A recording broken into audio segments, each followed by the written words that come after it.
दिन थिला जेतेबेले आमको साधारण बंटन व्यवस्था माध्यमरे आम लोकंकु खाद्यशस्य जोगाइबा पई अन्य राज्यमानंक उपरे निर्भर करबाकू पडुथिला। एबे कृषि उत्पादन रे आशातीत सफलता हासिल करा जिबा सहित आमे निजकू बळका खाद्यशस्य उत्पादनकारी राज्य भावरे सारा देशरे परिचित कराई देशर साधारण बंटन व्यवस्था को खाद्यशस्य जोगाइबारे अन्यतम प्रमुख राज्य भावरे परिगणित होई परिचु। केवल बळका खाद्यशस्य उत्पादन नुहे, राज्यर प्रत्येक गरीब परिवार पाई खाद्य सुरक्षा निश्चित करिसेंती ओडिशावासींकु निरंतर सामाजिक निरापत्ता जोगाई आसुथिबा दूरदृष्टि संपन्न मुख्यमंत्री श्री नवीन पटनायक। मो राज्यर जणे हेले गरीब लोकंकु खाद्य सुरक्षारु वंचित हेबाकु दियाजिब नाही, एही दृढ़ोक्ति और प्रतिबद्धता सहित राज्यवासींक पई 1 टंकिया चाउल एवं राज्यर निजस्व खाद्य सुरक्षा योजना आरंभ करिथिबा प्रिय मुख्यमंत्री आज मालकानगिरी जिल्लावासींक पई साधारण बंटन व्यवस्था रे विटामिन युक्त चाउल जोगाणर शुभारंभ करी खाद्य सुरक्षा सहित पुष्टिवर्धन पई एक महत्वपूर्ण पदक्षेप ग्रहण करिसेंती। आयरन, विटामिन B12 एवं फोलिक एसिड भली गुरुत्वपूर्ण पुष्टिवर्धनकारी उपादान रे भरपूर एही चाउल जनसाधारणक स्वास्थ्य पई आवश्यक विटामिन और खनिज लवण जोगाई देबो। मालकानगिरी जिल्ला रे 115टी सुलभ मूल्य दुकान जरिया रे 5,40,000 पीडीएस हिताधिकारी को एणिकी प्रति मासरे 3,200 मेट्रिक टन रु अधिक विटामिन युक्त चाउल एही अभिनव उद्यम माध्यम रे जोगाई दियाजिबो। नवीन बाबू कथा देइथिले ओडिसा रे केही भोक पासे रहिबो, किंतु कथा देई कथा रखिसन।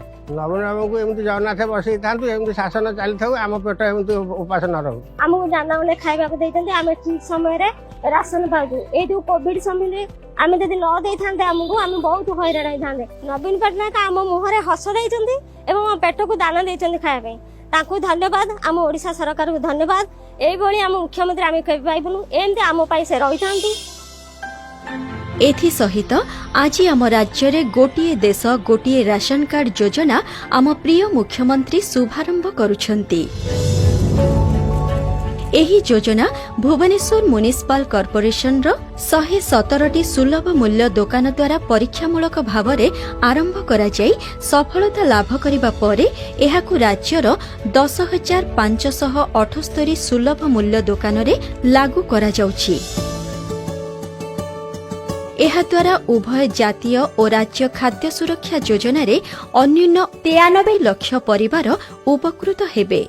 खाउटी माने एणिकी 10,578टी सुलभ मूल्य दुकान मध्यरु निज सुविधा अनुसार जेकोसी गोटिए सुलभ मूल्य दुकानरु निजर मासिक रेशन उठाण करि परिबे।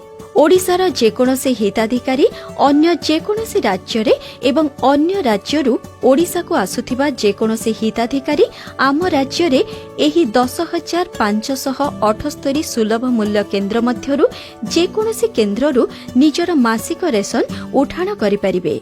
समस्तीपुर जिला बिहार के रहने वाले हैं।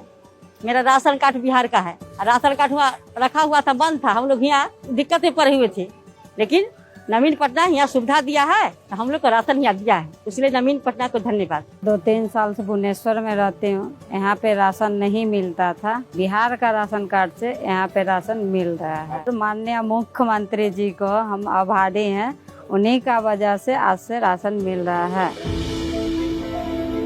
विटामिन युक्त चाउल बंटन और गोटिए देश गोटिए राशन कार्ड योजनार शुभारंभ आज आम खाउटी को आहुरी सशक्त और समृद्ध करिछि।